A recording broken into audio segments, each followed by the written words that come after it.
This is the 19th season of Bass Talk Live.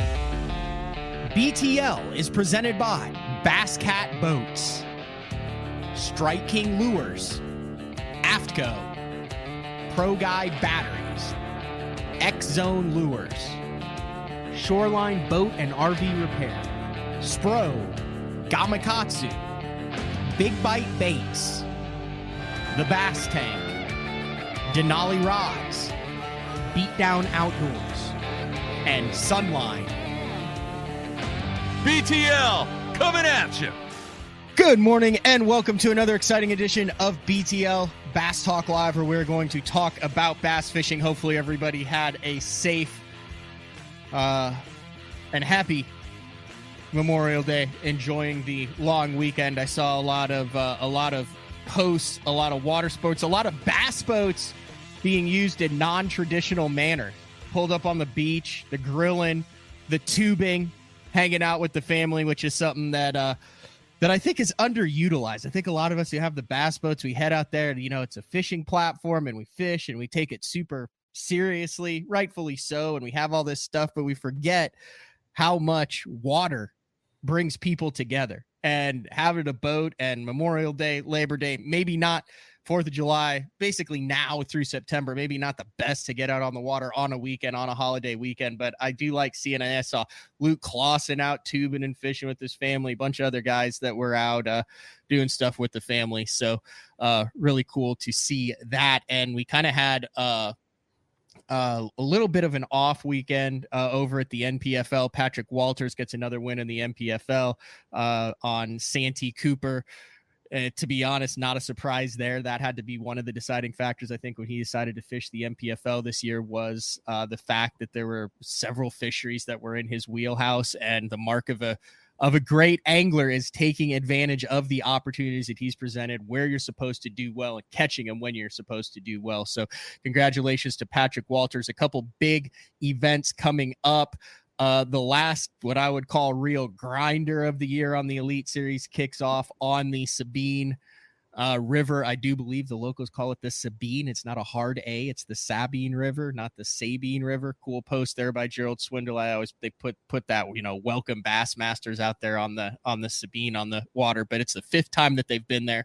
The Open Pros Pick'em show just dropped with Upshaw, Ish, and Castledine, so you can kind of get our thoughts on what we think about that. But I always like when they go to the Sabine because of all the posts, the non-bass posts. So I've seen mudfish, blue crab, flounder, redfish, drum, pretty much everything but bass is what they catch out there. But that's always a really cool fishery.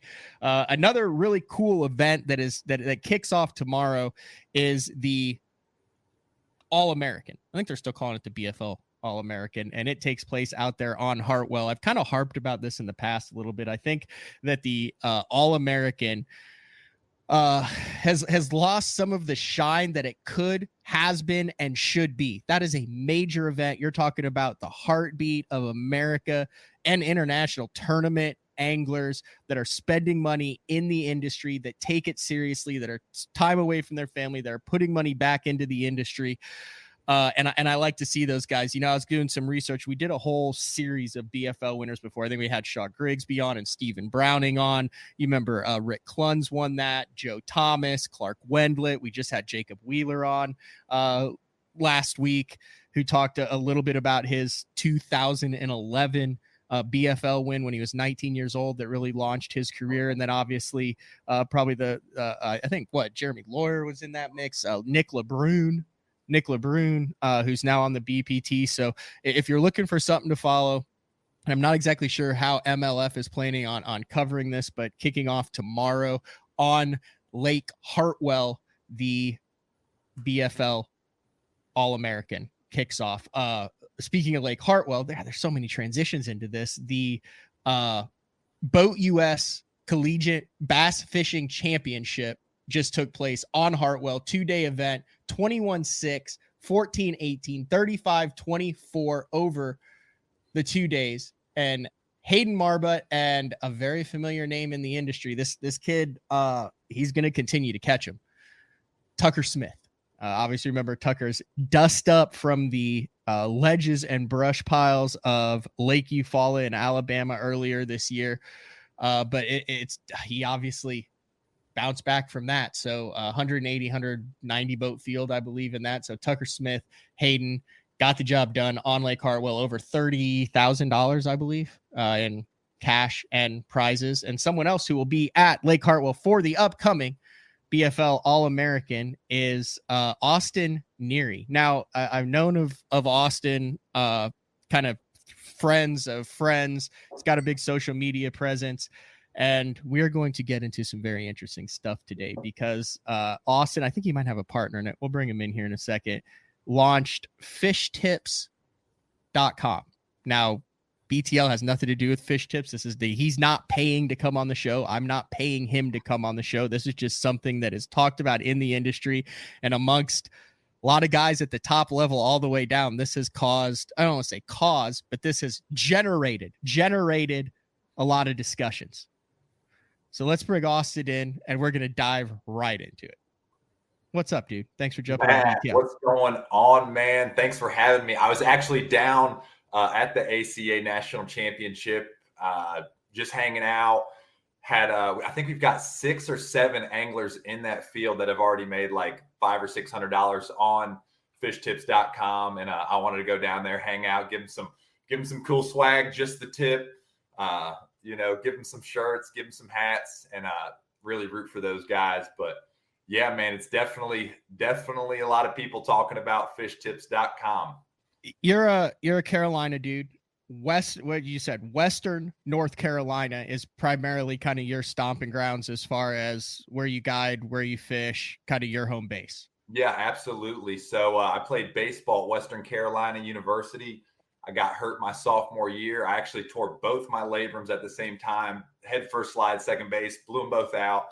And man, didn't really know what I wanted to do with my life. I really love to fish. And the college national championship was coming to Lake Chattooga. I knew that was like right down the road from my university. And I was like, I'm going to start the fishing team. And I actually talked to Hunter Sales. I know Hunter Hill from App State. And then even Ben Milliken. We all got hurt playing baseball and then started our collegiate fishing teams, kind of like, well, if I'm going to stay in school, I'm going to fish.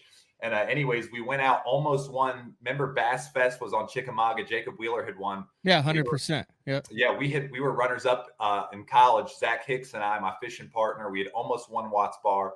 We went to Chattooga. We had a decent finish, finished 20-something in the national championship. And then the next year, my partner, Alex Frazier, and I had won the Lake Norman BASS Super Regional, which sent us to the national championship up at Lake Dubay. But yeah, man, I started the college fishing team. I started my guide service. The Southern Trout Eaters guys, the DVD, that was kind of the thing that was happening while I was playing baseball. And then I got hurt. All these guys left, and I'm like throwing big swim baits and winning a lot of tournaments with monster bags. And I have people calling me cheaters. And I'm like, I'm going to freaking start a YouTube channel and start showing you guys how I'm doing it and start guiding you guys. And Dream Catchers was born. I started out as a guide service. There was no really good high-end tackle shop locally. We're about 45 minutes from Asheville, North Carolina, Southwest, really close to Cherokee Casino, Cherokee Reservation. And anyway, started Dream Catchers tackle supply or fishing supply and, tackle and everything. And then we rig boats, do a little bit of everything. But this year marks my 10th year of being a full-time fishing guide. So it's been a wild ride. It's been incredible. I've been in the industry for a long time. Believe it or not, a lot of people don't know this about me, but in 2008, I fished the Junior Bassmaster Classic, and I drew a gentleman named Boyd Duckett. He was my pro. He ended up winning the Lay Lake Classic. He literally walked the Classic trophy up to my bedroom the night he won. We had a great talk. He inspired me about becoming an entrepreneur within the industry. And he said, son, it's really hard to do it as a tournament guy. You need to create a business. You need to create cash flow that can help support you if you want to do this at a high level. And I did the opens thing. I did okay. I think I finished 11th at Chickamauga the year John Cox had won. I had a couple 80, 90 place finishes in the other. I ended up finishing 40th or so in points, nothing crazy. But I was away from my family a ton, and my wife and I were very heavily involved in our community. And I'm like, this route isn't the route. Like I want to make my mark, leaving an impact on people. And I still might do the tournament thing one day. Honestly, I think Fish Tips and what we're creating jeopardizes my future as a tournament angler, which is totally okay, because I think what we've created is an opportunity for hundreds of thousands of fishermen to be able to pursue making a living in the industry. And yeah, man, we definitely are going to get into it here in just a second. So that's what I'm looking at it right now. You got Will Harkins selling his NPFL Santee Cooper patterns. You have did he finish second Jonathan. If I click on it, I'm not sure. It doesn't say. You've got Shaw Boyer spots for Lake St. Clair Somali. Oh, here's Trenton Underwood selling for $45. Lake 10 Killer summertime topwater. We're, like I said, I just want to tease that a little bit, because this thing has kind of exploded. It's been around for about 3 months now, I think. Yeah, we actually, but this has really exploded over the last couple of weeks. Yeah, we just like any technology, I don't know if you remember, like Facebook, like the first month of Facebook or first month of Twitter. It was college only. I was at University of Oklahoma, and you had to have a college email in order to even sign up for it. Yeah, so it's just like tech companies, they start out really cheesy. We created a platform to create a transaction and kind of do this, and then we're like constantly learning, getting feedback from so many users, and trying to iterate on the product to make sure it's a product that both suits the buyers and the sellers. And so we started out a few months ago. We actually, which we can get into the story of how it came to be, but this was an idea that stemmed back 2 years ago. So, which is insane. It is. There was a lot to unpack in your kind of the get to know me section, but a couple of things that stuck out to me was how well Bassmaster has done with their junior, youth, and collegiate programs. Oh, dude, I'm a product of that. Me Casting too. Kids, collegiate fishing. I won a Casting Kids national championship. What year? I think it was 2007. Really? See the little green one at the top? That's 1998 national championship. Dude, knuckles, bro. Yeah. Did you get the $5,000 scholarship at the time? Dude, that's what in my tackle shop, I have the huge check. That was it was cool. I think I was actually, so it might have been 2008, but it was the year I won the Casting Kids national championship and fished in the junior class. In the junior. Yeah. No, that's crazy. But that junior national championship, obviously, then Joey Nania, who's killing it on the opens, he's going to qualify.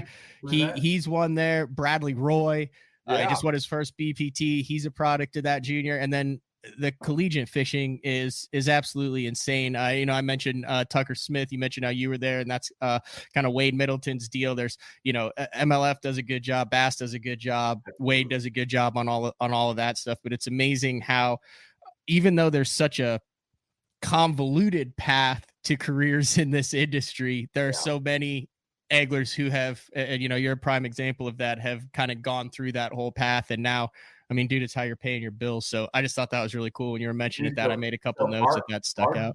Our junior club, my father started it. Like, I was a really competitive baseball player, but then Dad started a junior club. We had John Duarte. Do you know that name? He wins. Yeah, he's crazy good out on the Carolinas. He has actually Michael Duarte, his brother, just kills everybody on the Potomac and Upper Bay. Andrew Sams, who almost qualified through for the Classic through the nation. Ben Dewalski, who won 2 collegiate national championships at NC State. I mean, like, freakish amount of talent came through this junior club out of our little hometown, man, just because I love to fish, and Dad had a dream of keeping us off the streets of South Baltimore. Was like, man, these kids are going to be pretty poor and make a lot of memories fishing instead of being, getting into drugs and partying. So that was his whole thing, was just keeping us out of trouble. And dude, I'm telling Alex Thomas, I mean, there's so many guys, unbelievable fishing talent that came through that club. But it's pretty cool, man. You're exactly right. All right. Let's dive right into this, because I can't wait to get into this show. I'm going to pull it up on the screen just so people know what we're talking about. And this is, I know very little about this, just based on what I've seen. All right, there it is right there. It's fishtips.com. Like I said, zero This is zero. This is just something that I find interesting. Jeffries with old BTL used to always talk about, blue dots and dial a bass and all this. So when I heard about this, I was like, dude, this is a throwback show that I know Jeffries is like. Actually called him. Fun fact, Mark Jeffries next Tuesday, June 6th, 7 p.m. Mark Jeffries in studio in Shawnee, Oklahoma, will make his return to BTL. He's probably going to talk about bowling most of the time. But anyway, this is what pulls up. And I'm like, what the heck is this? I'd seen a couple posts of guys who were like, hey, of course, Milliken's just like, hey, I'm selling my waypoints because he generates interest like that. But you had some other anglers from that Wheeler Open, which is really when I first heard about it. And you get on it and you're kind of like, well, what is this? And you see a little price tag up in the corner, and then you like click on it and it's like $200. Lake Hartwell sneak holes. These 7 brush piles and points are sneak holes off main lakes and non-obvious. These brush piles all have fish on them as of the last week of May. Fished the ACA National Championship. These piles were key for a big bite late in the day. 7 sneak holes, all produced fish in the tournament. You get a description, technique, conditions, and then the 7 waypoints. And then I'm assuming Jonathan, God, I wish I'd picked one with an easier last name. Garbaz? I can't pronounce your last name, so I've got no chance.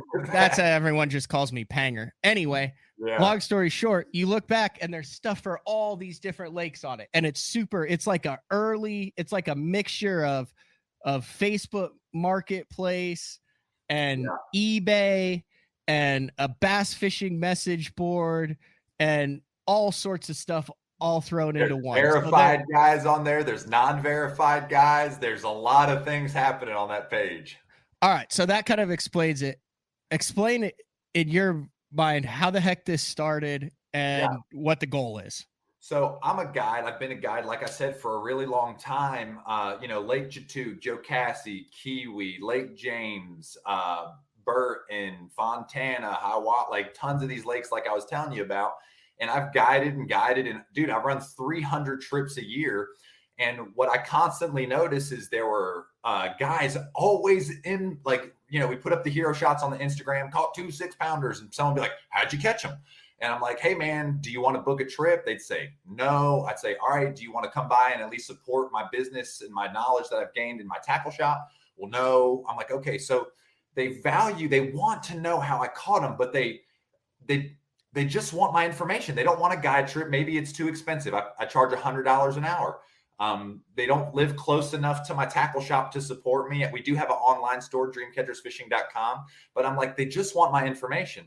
So I started saying, hey, for $50, I'll tell you exactly what I would do if I was on the boat with you, guiding you, or $100, or, if it was like a really dialed in bite, I'd be like, dude, $200. And anyways, guys were buying these tips. Well, what happened was I guided a fella named Adam Bloomston. He's a 30 under 30 guy. He's very, very wealthy. I mean, we're talking about hundreds of millions in net worth. He's got a house up on one of the lakes I guide on. I guided him and his son. We went out and smashed big smallmouth on a big swim bait. And he goes, dude, I want to book a trip next week. And I'm like, Adam, dude, I'm booked until the rapture, bro. I can't get you on my schedule. But I said, you have your own boat, right? And he goes, yeah, I've got my own boat. I said, look, I sell tips exactly like I would be guiding you. So I said, I'll lay out a whole tip, talk about if the conditions are overcast and windy or sunny and calm and all this. I'll break that down. You literally look at that. I'll drop some pins on some areas and some points, some brush piles, some grass. And I was like, line up the conditions with the technique. And I said, with these deals. Well, he went out and smashed them again. And he goes, hey, dude, he goes, I go on about 20 guide trips a year and I'm constantly beating up these guides.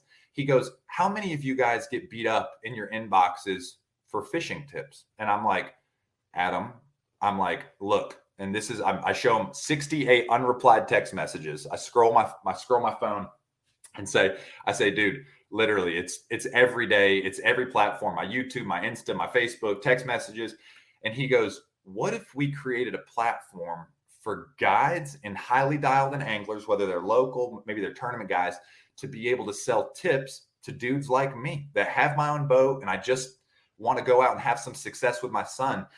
Because I don't think a lot of people realize there are 50 million recreational anglers in the United States of America. There are like, how many people are like us, Matt, that are like hardcore dial tournament guys, competition, all this stuff? There's probably a few thousand. So that leaves 49,999,000. I mean, like most people are just recreational anglers that just want to go out and catch fish. So anyways, we started down this path of trying to find a tech guy.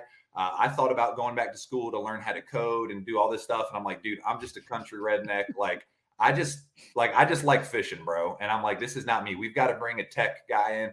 So one of his startup companies was very lucrative. And the chief technology officer there was kind of like, hey, I'm looking to be a CEO of a company. We brought him in. His name's Cal Lott. He's actually on a business call with our tech team right now. I actually hopped on this right after that. But anyways, and we started talking about it. And from initial thought of the like FISHTIPS.com was 2 years ago. We hired our CEO in January. We had a paying product as of like February. And then February, I had went out on Joe Cassie. I had a really good guide trip, caught some giant bass. I had posted a tip on it and then posted it to my story and said, hey, caught some big bass on this secret area doing this deal.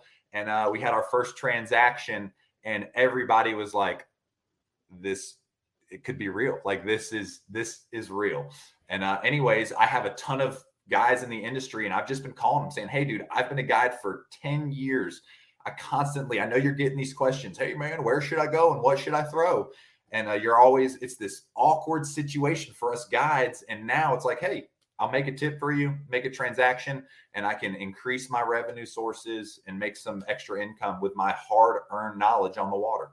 So how do you determine who can post a tip, waypoints, patterns on this website, and how do you know that you're getting good information here? Because this is like real money that's being like, I mean, I'm going on, I don't know these guys, I'm reading it, I'm saying that sounds like it's my alley, and I'm putting $250 on a credit card and getting this stuff. How do I know I'm not getting screwed? Yeah. So first off, I want to talk about trust. When you think about Airbnb or you think about Uber, people trust those platforms because it's an open marketplace with people who are actual people with actual bank accounts, sending money to actual people with actual bank accounts. So it's this trust build, right? So for us, we have a back end on our back end. We verify everybody that comes through. So, when they hop on our platform, and it takes a couple days to get verified, if you're somebody that we're 100% verifying. So when someone says, hey, they hop on the platform, maybe they say, I'm a tournament professional guide. And we say, okay, link your website, your YouTube channel, your Instagram, your Facebook, because these are all things that in 2023, you're going to have as a professional tournament angler and professional guide. Well, maybe they don't do that. We're like, all right, brother, that you're not it. So we're going to put you to weekend warrior novice. Or maybe somebody like Will Harkins, who just finished third at the NPFL, gets on and says, I'm a professional tournament angler and a professional guide. He links his website. He links his YouTube channel. He links his Instagram. He links his Facebook. Our back end guys are like, goes through it and says, yeah, this guy is who he said he is. He jacks them, verified. Boop. So then Will is out there as a professional guide, or Justin Kimmel or Ben Milliken or Matt Panger or any of these guys who are like, okay, this guy is who he said he is. So we verify him. So that's how it goes. And, ultimately we want everybody, because the verification correlates with what it says under their name. Maybe it's a weekend warrior. Yes, they're a verified weekend warrior. Maybe they're an amateur tournament angler. That's verified. We want to make sure these guys know when they're buying a tip, we have verified this guy is who he said he is. So then secondly is reputation. So if I start selling just bull crap, dude, word's going to get out. Hey, that's a bunch of horse crap that he's selling. Ben Milliken's putting out whoever it is. So our reputation's on the line. I have a great reputation in the industry. There's controversy. I think if you're successful, there's controversy that follows you. But anyways, like there's people who don't like people, whatever. But either way, there's tips going up under the Dreamcatcher's name, Austin NEARY's name. I want it to be reputable stuff because my name and my success and my brands are on the line. Ben's name's on the line. Justin Kimmel, Will Harkins. So anyways. So then you make money on it. You take a cut, I assume, off of whatever they're charging. Yes, you get a percentage of that. They use your platform to get their name out. So everyone. That's exactly right. Yep. So we've created a platform, you know, for them to do this, just like eBay, Airbnb, whoever. There's a cut taken out. It's an 80-20 split currently. You know, the guide gets 80%. We take 20%. Obviously, we've got salaries and so on and so forth. But yeah, it's exactly what we do. Okay, I got a lot of stuff going through my head right now. I've had a lot of phone calls about this and talked about it. Can we just start knocking this stuff out? Dude, just freaking throw every punch you got at me. Okay, so here's the first one. So let's say I want to get on here and I want to buy Justin Kimmel's tips for his top 10 finish for the Wheeler Lake Open, which is the juiciest tip I think that's ever gone up on FISHTIPS.com. By the way, look, there it is, right there. Top 10 pattern. He caught 30 a day. Here's all the stuff. There it is. 250. By the way, he called me in practice and goes, "Dude, I'm getting like 40 bites a day." I said, "If you're getting 40 bites on the Tennessee River, you're gonna win." And he had some key fish misses, and then he had 2-pound penalty on Championship Sunday or Saturday. But I could also confirm that 40 bites a day on Wheeler has. I mean, I finished 108th and got 40 bites a day. I was on the pound and a quarters. But okay, what keeps 15 guys from spending $250? It's relevant right now. You spend your money and then you show up and now all the banks are trash and everybody's like, well, I paid for this stuff too. And I got this stuff. And now it's just it's a TVA circle jerk. So that by the way was a great analogy. So we are introducing a feature that's called limit purchase. Okay. So you can control the supply of the tips. So maybe like for me, dude, I have brush piles that I've planted on a couple of these lakes. And I'm like, I'm willing to sell them, but I only want to sell them to 1 or 2 people. Well, I limit the supply. I only make it available for 2 people to buy. And then that actually obviously increases the demand. You know, so anyways, we're introducing tip limiting. So you're like, hey, this is a generic tip. Maybe it's throw a wacky rig down the bank at Lake Hartwell. You can do that right now and catch 1.5 billion fish. So maybe it's like, I don't care how many people do it. There's 38 million miles of shoreline. Maybe that's a generic tip. You can sell that as much as you want, but maybe you're like, hey, there's 3 brush piles that are loaded with largemouth. I only want, 2 other people to know about this. I can limit my tips. So we're introducing that feature. That's like in the short, like we're in infancy stages of this product, but we're introducing that feature. So the other thing is this. There are people that do subscription deals. Like there's a fella on Lanier. There's some other guys that do this in Florida, but they do subscriptions. And this totally defeats this. Cause I'm like, you have, 1,000 people that subscribe to your tips and stuff. And I'm like, everybody knows, like, I don't want 1,000 people to know what I'm fishing. You're telling all 1,000 people to fish the same areas. I want something that's just the tip. I want something that's secret to myself. I don't want everyone and their mama knowing about, whatever's the deal right now. So anyways. It's mentioned, you mentioned some other stuff that's going on. I talked about this, like I said, with Jeffries, who started BTL, ran it for 15 years, 18 years. And he said, dude, he goes, your history lesson here. And he said, there's a dude named Richard Altman. I talked a little bit with you behind the stage about literally in 30 seconds before we jumped on, but he said that was where the term dial-a-bass came on. And I don't know whether it was the 80s or the 90s, but the short form of it was, at the time, that was the hottest thing that was going. You actually would pick up your phone that was attached to the wall that had a cord to it. You would dial this number, you'd hit a number, and I'm going to butcher this. This is the basis of it, right? I mean, I understand. If you did dial-a-bass and you're like, that's not how, but you would put your credit card in, you'd hit the number. I would like information on Lake Texoma. Then for a fee, someone would come on that phone and he would have pre-recorded, and you could tell where they were biting on Lake Texoma, what they were biting on, and what you needed to do. And it was updated every week. And that's how this guy made money. And that's where the term dial-a-bass came in, because if your lake was on it, you could call it up, put your credit card info in, $20, you know where to go, where to start. It's up to date. It's hot knowledge. You're paying for it. I mean, this is kind of an updated version of dial-a-bass. Yeah, yeah, absolutely. And we've talked one of the features we're trying to figure out now is like a guide hotline, or what we're calling like a tip and talk, where not only do you get the tip, but there's some things that, like, when I write them, and people do this all the time, right? You send a text message to your girlfriend that says okay, and she's like, what did you mean okay? Yeah. So obvious. So what we want to do is, once again, talk about building the trust. We want to be able to communicate with the guide, because there's times where the inflection of my voice, I'm like, hey, if the wind is blowing and hitting this area, you need to throw a spinner bait. I can write that, and then you can hear me say that and totally get different deals out of it. So anyways, we're working on that kind of feature. But yeah, I mean, the idea's been out there for a while. To me, that whole deal doesn't seem very scalable. The dial a bass, you just really hard to know that many people, honestly. All right, here's the next thing. I'm looking at this here. Lake Hartwell sneak holes, Lake Hartwell active brush piles. I mean, if you read, I'm going to come at this from the mind of a tournament angler, because I talk with a lot of tournament anglers. I mean, I also know some guys who, hey, I want to take my son out and catch him.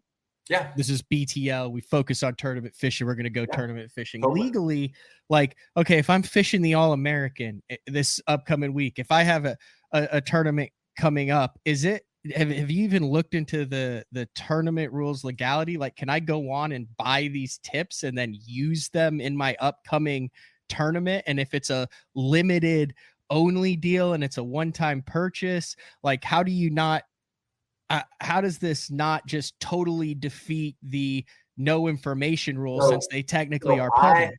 I will say this is the number one thing that guys are like crazy about, because once again, when you think about who we are, like, I have a tournament background, you have a tournament background, our listeners have tournament backgrounds, or a lot of them have tournament backgrounds. This is the number one thing that comes up, because they're like, this is shady, this is dirty, this is sticky.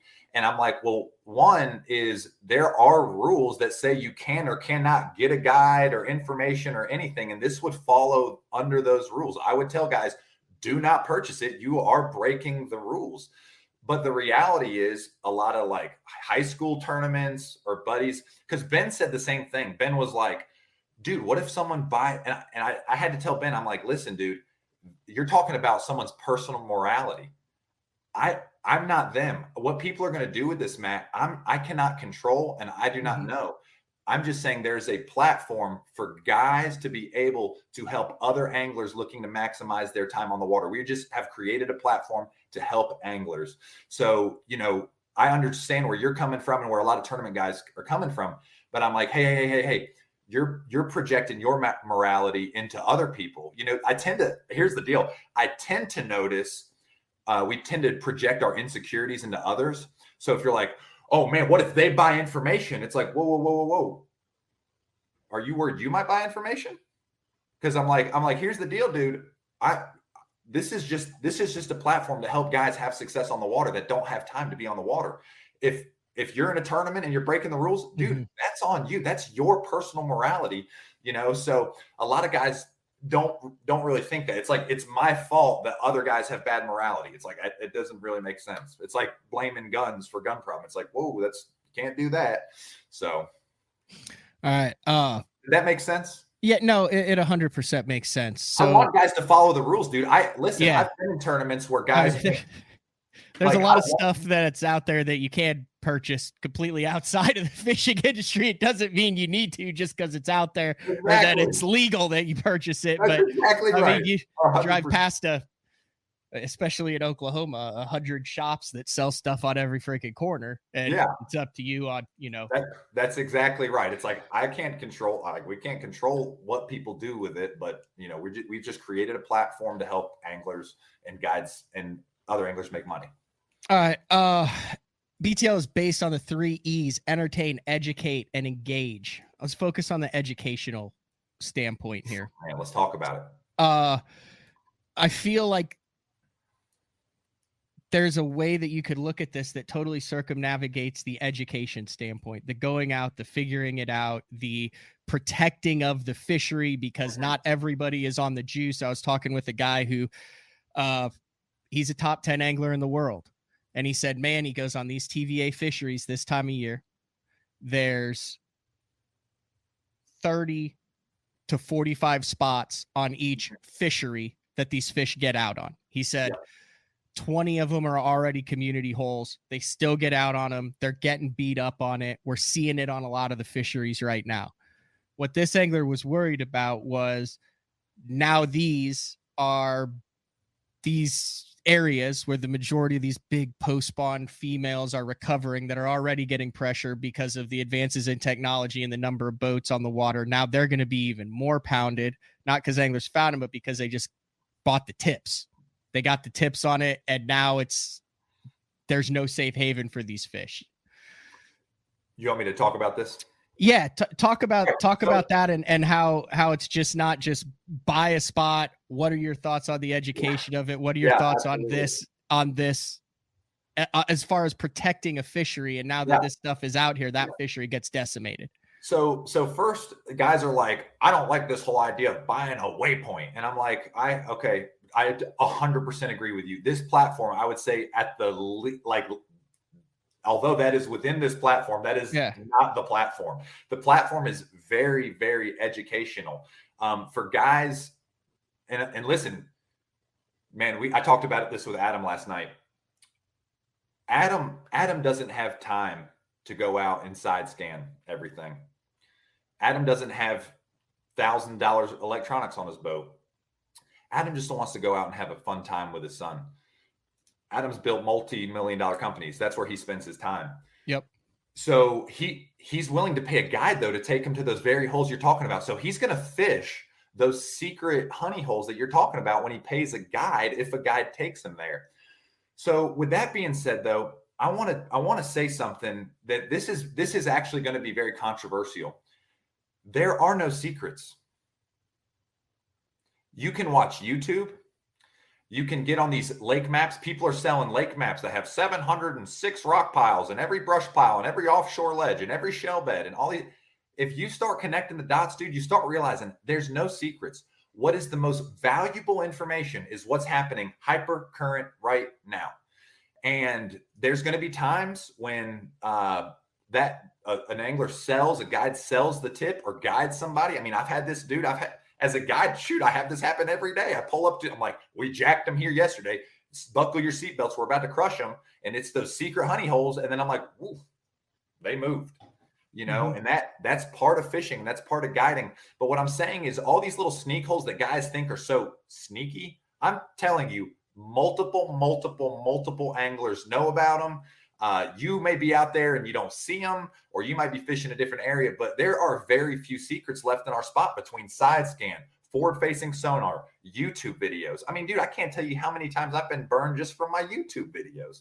So, to that gentleman's point, I understand. And listen, I'm one of these guys too. Like, I cherish my fishing spots and spots that I think are secret. But the reality is, dude, it's 2023. There's not many secrets left in fishing. What is the most important stuff is the most recent dialed in hypercurrent information. So what is to prevent someone from going on here who's a guide or who's on it and following around Brandon Polinick in the next Bassmaster event? Brandon just had, let's say, Lay Lake, and saying, hey, here are 8 spots where Brandon fished. I followed him around the entire day. I spent my gas money, $250. I'll give you the baits he was using and where he fished. Because I could see that being a real slippery slope to where, you could put that out, I guess, on your personal stuff before. But now here's a very easy way to disseminate that information, to get paid for it, and to know that it's current and that you're reaching the people who want to purchase this type of information. Yeah. So 2 things. One is, once again, we see everything on the back end. So if someone said, this is Brandon Polinick's, this, that, and the other, we're throwing up a red flag and saying, hey, okay, that's not cool. The other thing is, do you think that stuff doesn't already happen, Matt? You don't think when people follow, when there's 20 people behind Ben Milliken at Toledo Bend and he moves spots, you don't think those people are making casts and telling their buddies about where Ben? No, they are. I mean, the best thing that I can remember this was, Mike McClellan and Jeff Creed on Grand Lake in the Elite Series back in the mid to late 2000s. I mean, there's some stuff in Honey Creek that was never the same after Creek Carolina rigged it. That's what I'm saying. I mean, like we as these tournament guys, we're all trying to be secretive and stuff. And I'm like, listen. I mean this in a really loving way, but like you're living a lie. Like these people, there's people that know everything. When Kevin Van Dam, dude, I remember when Kevin Van Dam hooked himself in his hand on Toledo Bend and absolutely was destroying mega giants. He had 50 boats behind him, and he literally said, I better catch everything I can here because as soon as I leave, they're going to hammer them. You remember this, right? Yeah. But it's different guys on the. I see what you're saying. It's hard for me. It's just hard for me to conceptualize a world in which this exists because it's so weird. new. It's totally. And listen, when Airbnb came out and said, hey, a stranger's going to stay in a room in your house, and then they were like, you're also going to stay in someone's house. It was like, they're not going to rape me and kill me? Or like Uber, you're going to have a stranger pick up a stranger and not do a drug deal or anything. Like the whole thing is just like, what? There's just so much this is so new, man. It's really, I mean, and we're running into that. And like you said, it's very polarizing. But I think when people sit back and are like, wow, like it is about it's about maximizing your life. And that's where I even started my brand, Dream Catchers Fishing. Like my dream catch is to help people reel in their dreams. Dream Catchers Fishing. That's why I exist. I want to see people live their best life. If it's their dream to make it in the fishing industry, if it's their dream to catch a double-digit bass, whatever their dream is, my desire with Dream Catchers Fishing is to bring that to fruition. So when I think about that, I'm like, there are a lot of people that dream about making it in the fishing industry, and there's a lot of people that dream about making memories on the water. And here we are. We got guys who want to make it in the fishing industry. You need to have multiple sources of revenue to do it. You know that. Yep. I know that. Guys in the industry know that. So here's a legitimate possibility for a revenue source. And you got a father and son or two buddies, or my dad, dude. My dad likes to go down to Florida and fish new lakes every time he's in Florida. I'm like, Dad, why don't you go down and fish one lake that you have a lot of history on and figure out that lake? And he's like, man, I just want to say I caught a bass out of a bunch of lakes. And so Dad goes down currently, books a guide trip for $600 or $700 with one dude. And Dad told me, he's like, man, I would rather spend $100 buying fishing tips on 6 different lakes than spend $600 getting a guide on one lake, and there's these guys that they travel with their buddies. They go with their sons, so on and so forth. So anyways. So it sounds to me like we could have a discussion versus, do you value the process or do you value the catching? Because listen, BTL, I 100% believe we have the most educated group of hardcore tournament listeners. Agreed. They understand how things work. We have Frank on every Thursday. He talks about old school stuff, about how to find stuff, how to put in the sweat equity. He's not giving out waypoints.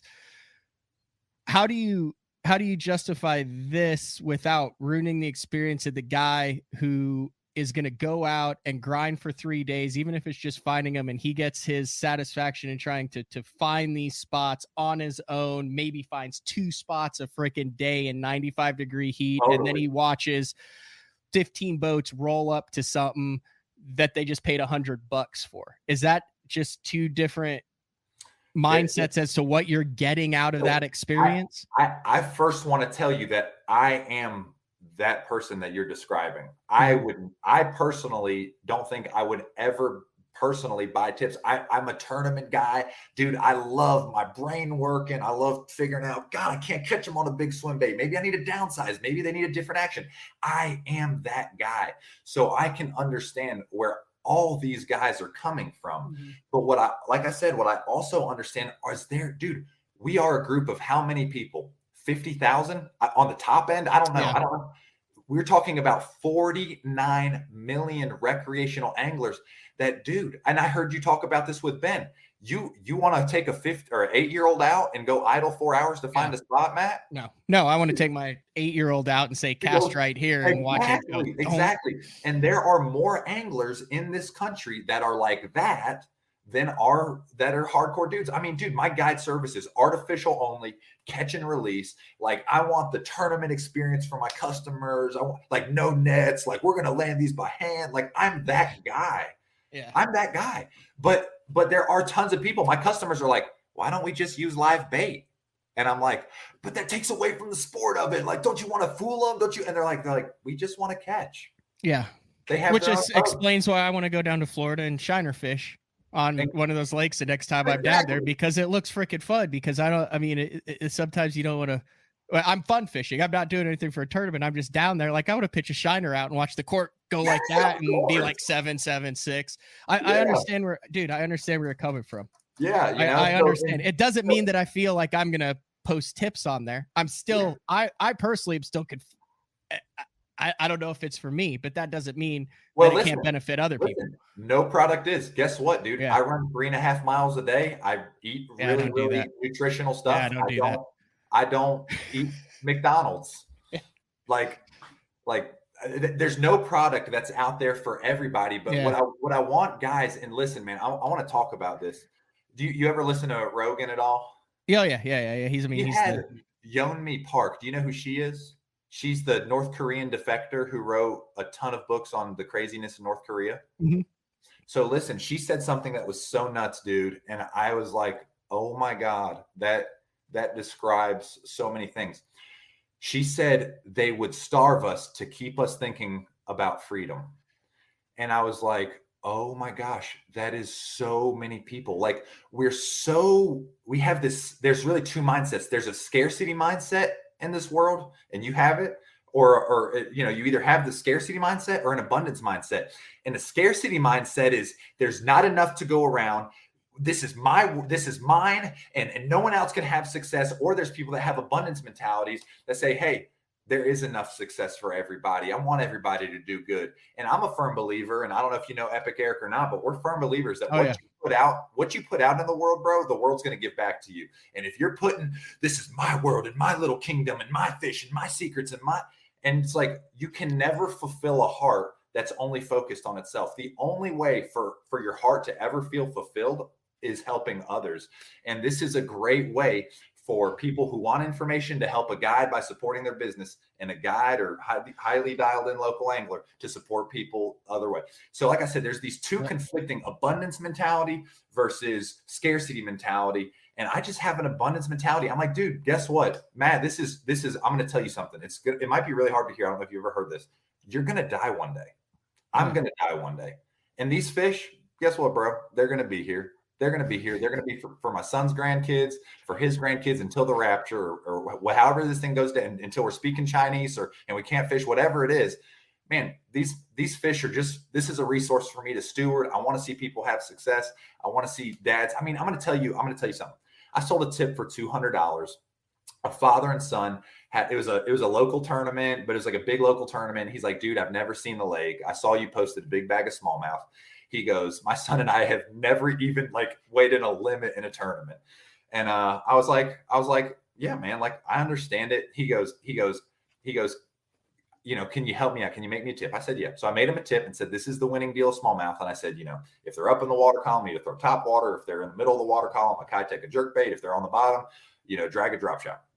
He said, okay. Him and his son went out and they had their first, they finished second place out of 200 boats. The guy called me. And he said, this is the best memory I've ever had with my son. Dude, that's powerful, man. Mm-hmm. And that's what it's about. Yeah, I could have been like, oh, this is a secret little honey hole, man. I'm going to guide here. And by the way, the only way I can make money is being on the water and giving myself skin cancer and grinding. Or it was like, hey, man, this dad just had the best day of his life with his son. And I got to be a part of that. I got to help him reel in his dream catch. I got to have him make a memory. He said that will last a lifetime. And for me, dude, that's way more powerful than for me bitching and moaning about, oh, I don't know where the 4-pounders are today. They were 4-pounders yesterday and they're 2-pounders. It's so much bigger than that. We got to stop thinking we have this, we're starving and have this scarcity mentality and say man, the world is bigger. Other people can catch fish and have fun and enjoy their lives and maximize their time on the water, man. It's bigger. It's bigger than just me. This world's bigger than just you. This world's bigger than Jordan Lee. It's bigger than Ben Milliken. Man, we're only here for a little bit of time. I want us to see that and understand that, because when we see that, we start to be like, wow, memories and and the moments that we spend with our family, man, that's what it's all about. That's what it's all about. And those mixed with a healthy dose of good old-fashioned American capitalism. Dude, well, yeah, 100%. I mean, think about this. Think about if a doctor, this is the equivalent. Think about if a doctor was like, I went to school for 10 years and my medical knowledge is for me and my family only. Or a mechanic said, oh, I've been a mechanic for 10 years. I only fix my cars and my family's cars. Mm-hmm. You'd be like, dude, what the heck? Like, I do have countless hours of of time and countless dollar bills and gas idling and countless. I mean, dude, I've been doing this for 300 trips a year for 10 years. You know, call that average trip a 5-hour trip. 1,500 times 10. I have 15,000 hours of knowledge on my home lakes. Like, I know how to catch them. And with all that knowledge, honestly, when you go out on a guide trip with me, you're going out with me because you want my knowledge. You might want the experience. You might want to catch fish, but a lot of it is you want to know where to catch them, or you want to do these things. It's the same deal. Dude, this is no joke. I was eating breakfast with my son and had a guy, hey, what's the deal in Lake Burton? I'd made a tip from 2 weeks ago. I said, hey, dude, this is still active. Was out there yesterday. I'm eating breakfast with my son. He's giggling, spitting milk out, freaking has a Cheerio in his nose, whatever. And I made $50 just like having breakfast. Like, that's the power of this. Before, the only way for me to make money is be on that trolling motor, be launching, be spending that gas money idling around. So, this is a different revenue source for guys. And like I said, dude, like I know, we have to have multiple sources of revenue if you're going to make it in this industry. That's just it. So I got you. Like I said, it has generated a lot of interest. It will continue to generate a lot of interest. And I ask a lot of tough questions, and I have a little bit better understanding of it, and I greatly appreciate it. Hey, we got to take a quick break, but I think I see, is that a Depths 175 and a Hinkle behind you? Two 250s and a Hinkle trout. I forget how big the Hinkle trout is that makes a 250 small. Yes, it's a large. The Hinkle trout is big. The first time I ever saw a Hinkle trout would have been like 2017 or 18. I was shooting some tips for Skeet Reese. He's like, hey, man, can you stick around and film all this stuff? He was staying up at Waddington. He had a swimming pool, like an above ground swimming pool at the house after the event. And he's like, hey, check this stuff out. And he opens up this box and he's got a couple Hinkle trouts in there. And he sat there and messed with it in that above ground pool. And he's like, I just don't know where in a tournament he's like, I don't have a rod. I could hardly throw it on, and B, but that has been a big thing. You have made a career. You're well known for your big bait affinity. Right. If you're good, I know we're 54 minutes in. I want to get your thoughts a little bit. We'll move on to some swim bait stuff and how you see that playing moving forward in the tournament scene, especially with all this information that's out there, with all the videos, with the guys on the Elite Series, Brandon Polinick catching them on Champlain, with the guys at Lake Norman catching them in Redcrest, with Milliken winning open on it and having it out there. So, all right, BTL on a Tuesday, back for another week of shows with Austin Neary from Dream Catchers. What do you call it? Dream Catchers Guide Service, or Dream Catcher Guides and Dream Catchers Fishing Supplies, our tackle store. So Dream Catcher Guides, Dream Catchers Fishing, it don't really matter. I don't really care. All right, BTL will be back right after this. The new Puma STS has been redesigned from the ground up. With the angler, design, function, and performance in mind, nothing on this new offering was compromised, and the only thing carried over from the previous version is the name. Based on the Soft Touch series hull that started with the flagship Jaguar, this new model is nimble and performs incredibly well at all speeds with either a 250 or 300 horsepower engine. Featuring a new 96-inch wide-body footprint, this hull measures out at 20 foot 7 inches in length. Industry-leading design coupled with tournament-winning performance. The Puma STS from Basscat. Feel the rush.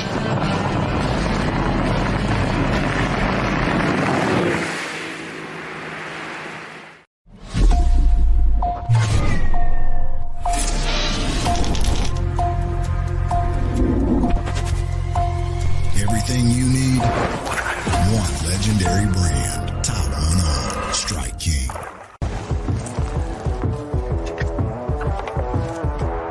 So I'm a big guy, a lunker, a two-sandwich eating kind of man.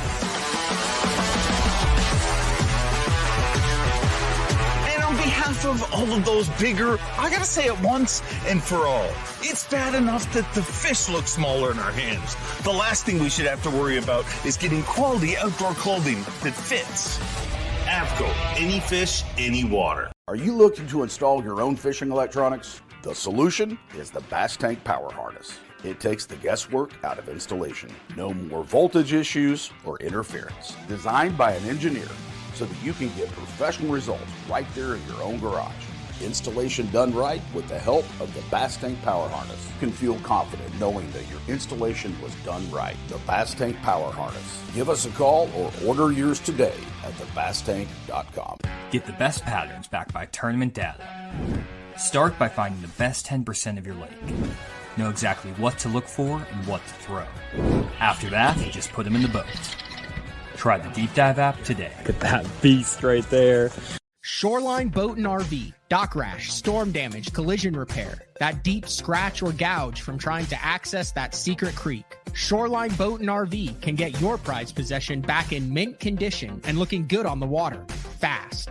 All repairs are done in-house, so they're able to get your boat or RV back to brand new, quickly. All Shoreline's work comes with a rock-solid warranty. Find out more at shorelineboatandrv.com. Kansas City, Austin, and Tulsa.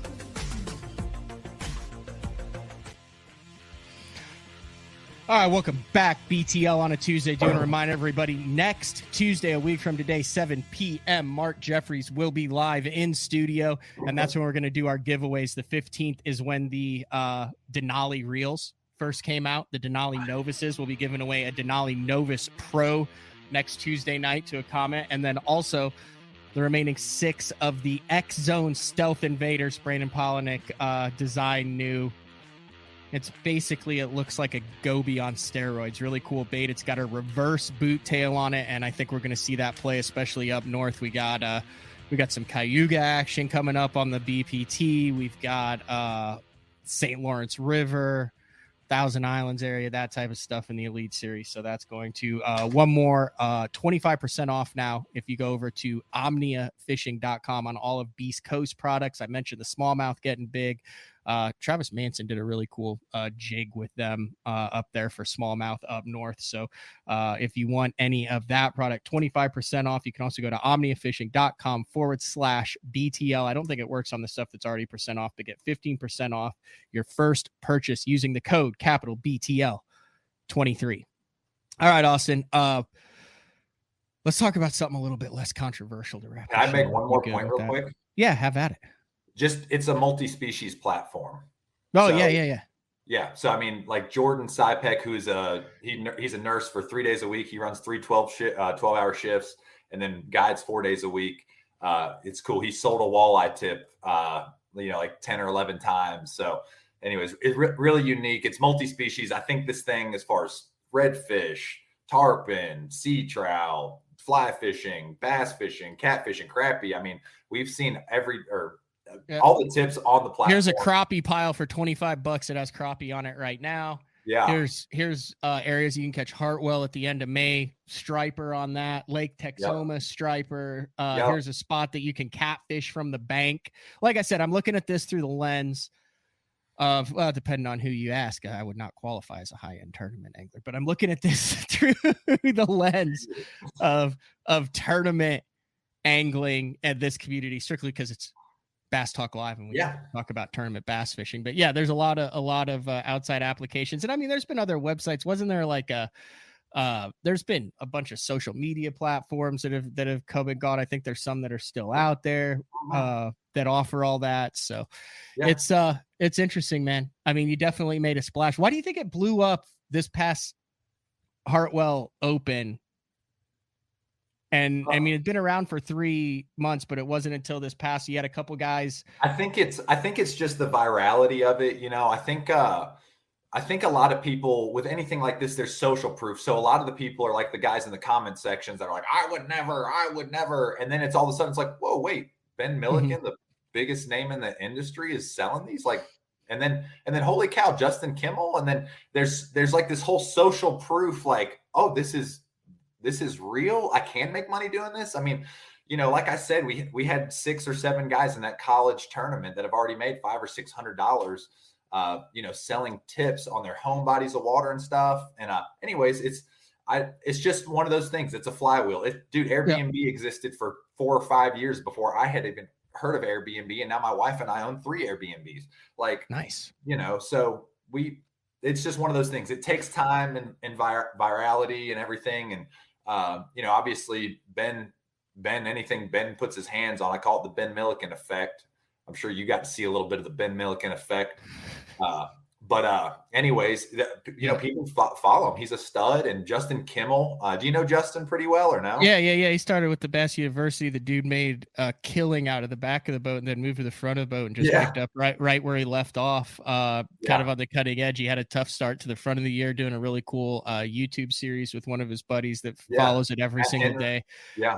Very, very talented angler, and expect to see him at the top the majority of the tournaments. So, hey, all right, let me ask you a very simple question. You kind of have a background of what you do. We talked about the baits in the back. You're a tournament guy. Are we in, and when we're talking about tournament bass fishing now, are we in the big swim bait era, or are we in the big swim bait phase?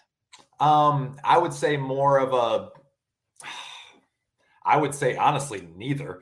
I think there's been people throwing a big bait for a long time. And I think a lot of people get obsessive about, he was even Ben. It's like there was so much hype around him at Toledo Bend with a Hinkle shad. And, he even said it. He's like, dude, honestly, the bread, the meat and potatoes was the Carolina rig. I think it's a great bait to catch some key fish in anybody's day. But, I don't think it's a swim bait era. I don't think it's a swim bait phase. I still get tons of people that come by the shop and they look at these things and they're like, what are you fishing for? Sharks? So, it's one of those deals. I think everybody should have enough talent, enough know-how to be able to use it and apply it to their tournament fishing. We're not even there. There's so many people I talk to on a daily basis. They're like, dude, no one's doing this on my home lake and I'm catching giants on it, or, whatever. But it's a cool technique because it's so different. They're big baits. There's a lot of hype, a lot of big bass with them, but I wouldn't even say like either or one of them. So it's kind of, and I talked about this in a show last month. Actually talked about it with Wheeler a couple weeks ago too. Is the Byron Velvick was throwing the big bait. Now it wasn't hard, but it was a soft jointed bait. You talk about when that 7-inch Bastrix came out, it was huge on Gunnersville. Those are big baits, but a lot of that happened either at I wouldn't say infancy, but social media wasn't as prevalent then. Of course. So do you think it's something that's been going on, those bigger baits, particularly the soft? We obviously remember Clear Lake when Kennedy, he caught a lot of fish on a football head and a small Bastrix there, but everybody wants to talk about the Hinkle, the Huddleston trout that he didn't know there weren't trout in the lake and those fish were eating the Huddleston. That was what, 2006? 2007, 2006 or 7, right around there. So 7, that was 15, 16 years ago. So I guess that big bait will always fill a niche in specific times, but you seem to have unlocked a way to catch fish consistently when it's not the thing to be doing. You talked about that Southern Trout Eaters. I remember watching that, how they unlocked the brown trout on the White River, the Ozark types of stuff. That's kind of what you figured out was non-traditional ways to catch them consistently. Yeah. So, there's a couple baits that are like 100% go-tos just purely because of the realism or how the fish set up. But there's one bait, and I know Ben had talked about me being like really, really like bought into this one bait, and it's because it's so incredible. And that is the DRT swim baits, the tiny clack. Let's get into that. You have them right there? I've got one. This is our custom Dreamcatchers brown trout color that's coming out. Really pretty color. I think it honestly, it's got the brown back. It's got kind of a purple side. I think it looks like a brim. It's got a yellow belly. It looks like a brown trout, looks like a brim, looks like a tilapia. I don't get the deal with that thing. It looks like every other glide bait. It's got a weird deal so in here's, it. Here's what's crazy. And I don't have the lips. They're all upstairs and That's everything. Fine. But this bait has like 4 different lips. One's a wake lip, so it can be a wake bait. One has a mid lip, so it dives down to about 8 feet. It has a deep diving lip. So it can get down to about 14, 15 foot. It has a tail that's like a normal fish. It has a tail that's like a whale tail. You know, it has, but all these things change the action of this bait. And what's really unique about the DRT is because of the joint and the bills and everything, every single motion of this bait is a very hard, twitchy motion. And what happens is, right, fish feed for 3 reasons: change in direction, a change in sink, or a change in speed. So this bait changes so much direction so fast. A lot of times on non-traditional, they won't eat a swim bait today because of XYZ. This bait gets so many reaction strikes, especially this is a Clash 9. This is the 9-inch version. But the DRT Tiny Clash, I mean, I think everybody kind of knows, is it Kenta Kimura? He won on the James River, was throwing the Tiny Clash, crank down around stumps. You know, so anyways, that's what was going on. But this bait, when it has the lip and it has this crazy tight roll, when you're walking it has this very sharp chop action, just kind of like a KGB or a clutch bait, just very choppy. And it's so versatile. So a guy can go out and buy a glide bait for $150 or $200. This bait's $130 to $140 retail. And with all the lips and everything, it's like 27, 28 different baits. So, you know, when I talk about like price per action, like with a Hinkle, you pay whatever you pay for a Hinkle and you get one action. You get this action. You get a glide.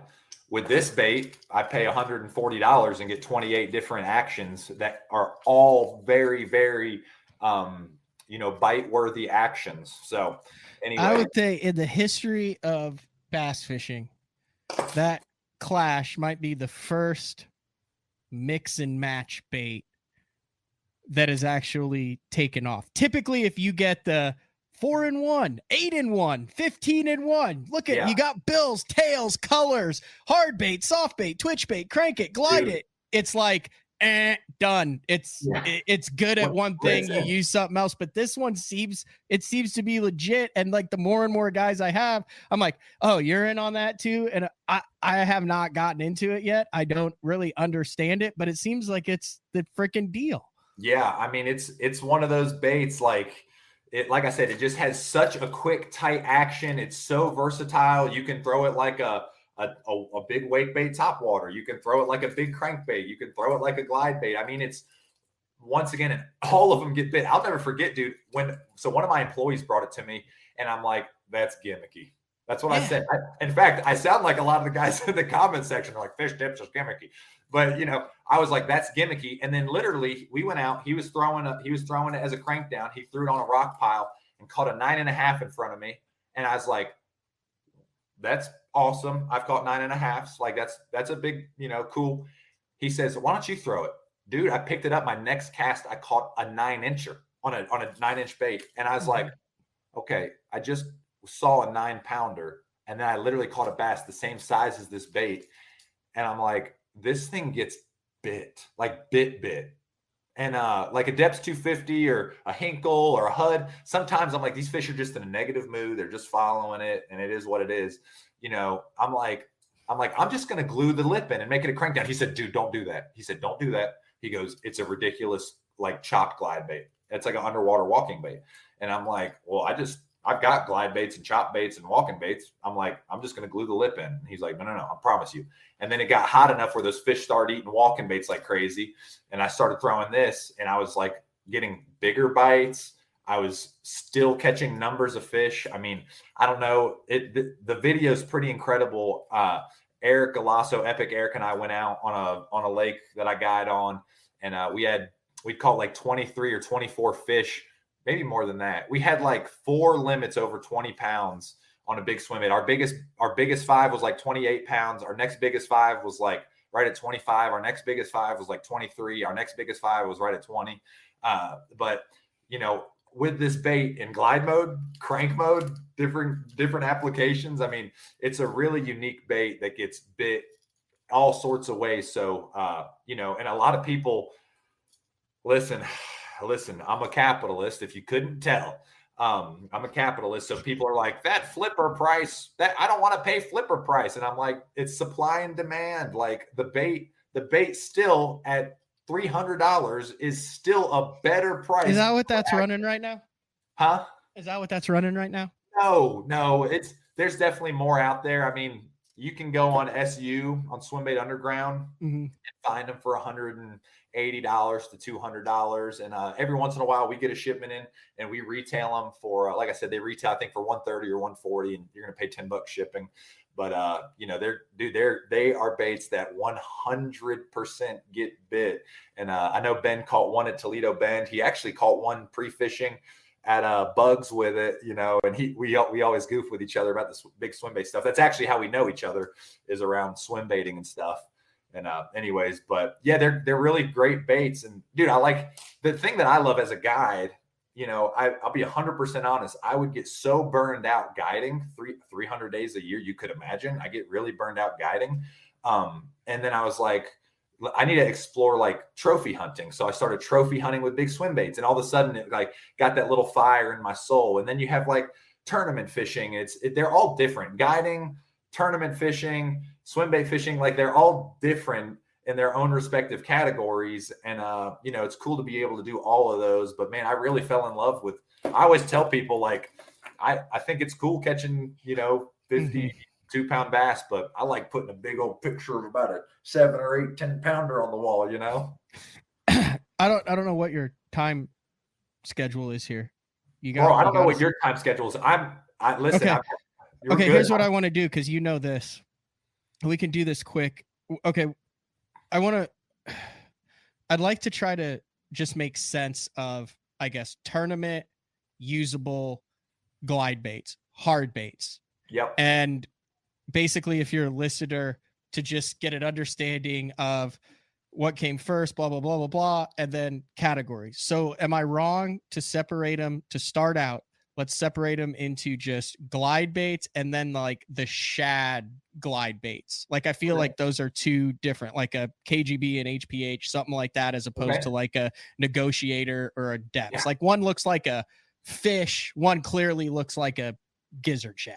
Yep. So would you, as a swim bait guy, would you separate those? They're all under the glide family, but then let's go back to, is it like genus, species, phylum, whatever it is, how when you're going through. Don't call me that again, Matt. They're in the same family, but those are two separate. Would you agree? Yeah. I mean, when I think about it, dude, honestly, like I promise people, I'm just a country boy that likes to fish. I really just try to keep it simple. I'm just trying to match the hatch, whatever the deal is. And if they're eating big gizzard shad, then for me, a phony shad, a hinkle shad, HPH, like if that's the bait that I have in my arsenal. I will say from day to day, some fish want a more vertical action. Some fish want a glide bait that rolls a little bit. Some fish want one presented deeper in the water column, so you need to throw a heavier bait or figure out how to weight it and so forth. So as far as like tournament action or like trophy action, I mean, like, dude, I think a hinkle shad is probably a trophy hunter's bait. Like I've caught some small spotted bass on this bait just on a guide trip. I'm like, hey, we're drop shotting this point. I have customers that can't, I'm going to chuck it and see what happens. Yeah. I'm like, hey, I've got customers that are drop shotting. They can't throw a bait caster or whatever. There's a bunch of 2-pound spots up there, but I'm like, hey, you guys mind if I throw this hinkle? And they're like, sure. Will anything hit it? And I'm like, probably not, and I'll throw it out there and then, have a freaking mega con come up and look at it, follow it, or maybe even eat it. But I'm like, that's probably a freaking trophy bait. Now, but when it comes to chicken or the egg, that's what I say. Go ahead. Sorry. What were you saying about it? We're about to reach for the two. No, if you're going to reach for the 250, you got to finish the thought. You can't reach for a 250 and then not finish your thought. So I fished a local tournament one time with a depth 250 during a herring spawn on one of my home lakes. I caught 8 fish in 8 hours. So about 1 fish an hour. I weighed in 12.5 pounds. So I was just like that on 10 killer. Yeah. I'm like with a big swim bait. I'm like, oh, giants, right? No, not necessarily. I mean, you're going to have a chance to catch bigger bass, but I always tell people, like, dude, if I'm going to pick a fight with Shaquille O'Neal, dude, I have the mental capacity to know how big I am, how big he is. A fish does not have a mirror. So a fish doesn't know how big it is. So if it sees a big bait fish struggling, dying, whatever, dude, naturally it's going to be like, I'm going to go try to eat that thing. So, and that's what they do. So, you know, a lot of people try to have too much logic, I think, when they swim bait fish. It's like, dude, match the hatch. You know, on our lakes, dude, we have giant herring, like these, I guess they call them skipjack herring, where they're like, when they're mature, they're like 13 or 14 inches. They're the ones that look like little tarpon? Yeah, they literally look like little tarpon. I think I caught either a state or potentially world record. Really? Yeah, I got to show you this. You've seen a bunch of these at Wheeler. Oh, dude, I got to show the picture of it. You've seen a bunch of these things, right? Like what a skipjack looks like? Yeah, of course. Okay. This is no joke. Blow yours up for me. Oh my gosh, dude, what is that? Like a 3-pounder? Yeah. I don't know how to. Here, let me see if I can turn this light off real quick. Oh my goodness, that's insane. That thing looks like it's 20 inches long. Holy cow. Yeah, so that's what I'm saying. It was every bit of 20 inches long. Like I fought the thing. Got him. Net. No, so that's what I'm saying. Like when I think of big bass, dude, this is no joke. I've seen it on my home lakes where there are 3 to 4 pounders doing one thing, and there are legitimate giant bass around bigger schools of herring. I don't mean bigger as in the sense of the quantity of the herring, but I'm talking about the quality of the herring. I've also seen the same thing with trout, where I'm like, I'm catching a lot of 2 to 3 pounders, and all of a sudden I'm like, oh, there's a bunch of trout in this pocket. And I'm like, oh my gosh, that's a freaking 9-pounder that's under that tree. Oh my gosh, there's another one. And then I'm like, these bigger bass are definitely aiming to do something different. And so anyways, that's like I said, keep it simple. I want to do a rough and dirty like history of them though. So I wanted to start with like because I'm interested in this and I want to know like we're gonna miss some and people will get upset. Well, how could you leave that out? This is just a rough and dirty. So did the whole thing with the hard bait, was that the AC plug? Like back in the day for the stripers out in California? Like would you say that was the original hard jointed swim bait? So I always get guys that come by the shop and they're like, you know, you weren't the pioneer around here and neither was Southern Trout Eaters. And I'm like, I just like fishing, dude. And they're like, I was throwing an AC plug. And I'm like, I don't even think I've ever seen one, but that's freaking awesome. Yeah. So that's how Rambanis got into it for stripers out there in California. You take the AC. But if you were gonna rank them, let's do like that kind of Hinkle Trout style or a Roman made style, like as far as which came first and popular. Would you put how would you put it? I've got just the ones that I have. I have the Negotiator, the Hinkle Trout, the Depths, the Gancraft, like that kind of style. Like which would you put all those I would say it's kind of what came first and what was the I would say as far as glide baits go, I think one of the first ones that I was like, well, dude, so this is pretty big now. I think this is probably provable, but Butch Brown was like the first dude in America with a Depths 250, and he put out some footage on it. So I had heard of a Depths 250 first. And then within diving into that, then I had heard about a Roman made Mother. And then shortly after that, I was like, holy cow, there's this thing called a Hinkle Trout. So the Butch Brown thing's kind of unique because he was revolutionary with a Huddleston. And then he was one of the first dudes to get his hands on a 250. I couldn't even imagine being the first dude to throw a glide bait at some California lakes. Like, that's just gruesome to think about back in the day when it was just going crazy over there. But anyway, so that's kind of the progression as I kind of know it.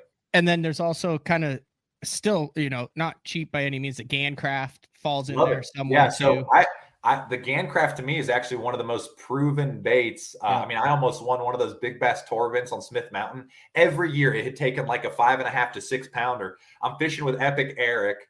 And it was a cold day, but the sun was up, and they don't have many floating docks at Smith Mountain. Well, there's this black Gambler bass boat. It's on our YouTube channel. And I'm like, I bet you there's a big one on that Gambler, a big female warming up.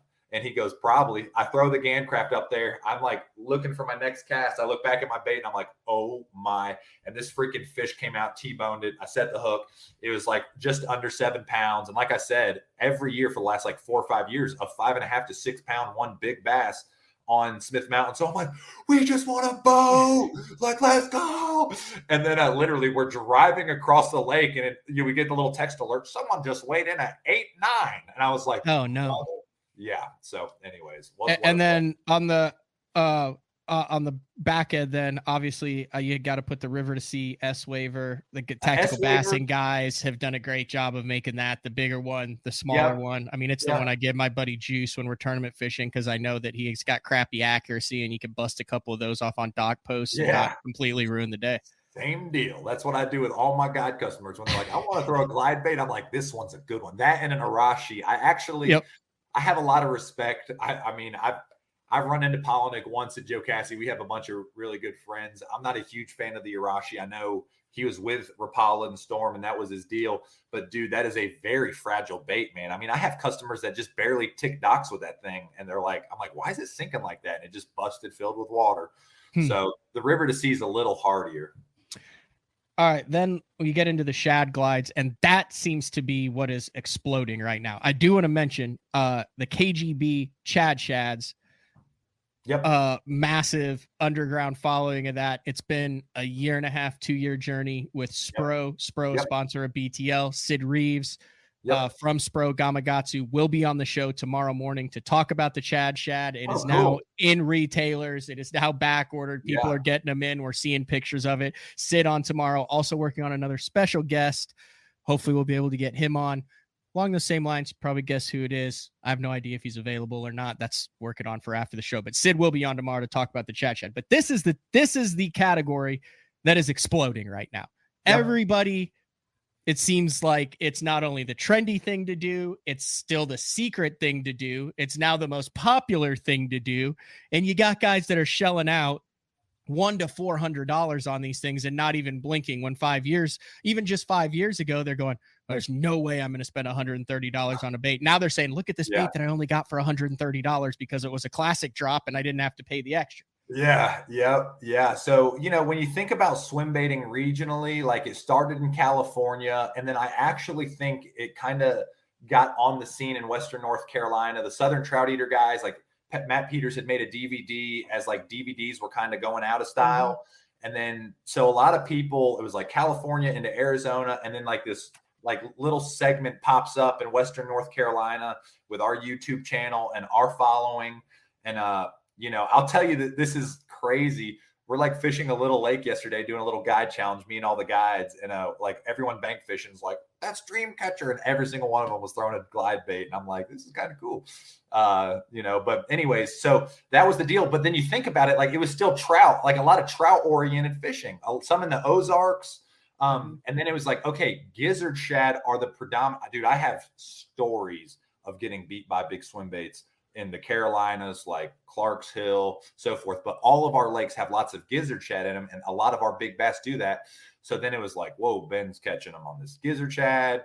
I start posting some stuff. There's another fella named Bo Spare out in Alabama catching them on a gizzard shad, and it's like this thing catches not only numbers of fish, but big fish and so forth. Yeah, dude, this is it, man. Freaking nostalgia.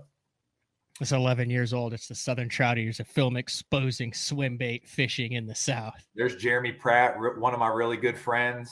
There's Matt Peters. Oh, with the old Bassaholics hat. That's Brad Rutherford right there, a young Brad Rutherford. I mean, this was kind of the first time guys had ever seen this working outside of the West Coast, right? Yeah, totally. The Nazuma Rat. I've got a couple of those. So Rob McComas. There's Mike himself with the serpentine bullshad. Ken Huddleston. Love it. Matt Peters talking about his setup. This is good stuff. Yeah, dude. There's a brown trout. There it is right there. Yeah. Pretty sure that's an AC plug. No, that's a MS Slammer. Oh, an S Slammer. Okay, but that's the same. Looks similar. That's very similar to an AC. Yeah. Big wake bait style deal. Yeah, no, the AC plug, instead of having a bill, it's just kind of, it's like the wood is angled. But anyways, that's also why they stock all of our lakes with brown trout to try to control the herring, because brown trout are very aggressive, like a spotted bass, and our herring like populations are huge. So they actually stock. Oh, so you'll be like throwing a jerk bait and just lock up on a big brown. Huge brown trout, like all the time. not all the time, but like pretty like once at every 3 trips. Oh, that's sick. Yeah, but like giants, like 7-pound brown trout to 10-pound brown trout. That has to make guide trips. Like, I mean, it just when that happens, that day's made, right? Well, it's crazy. Oh yeah, it's unbelievable. But I'm telling you, guys have caught brown trout that I personally know of, have got pictures and proof of. Lake Hartwell, Lake Kiwi, Jocassee, Lanier, all of the lakes. Wait. Brown trout in Lake Hartwell.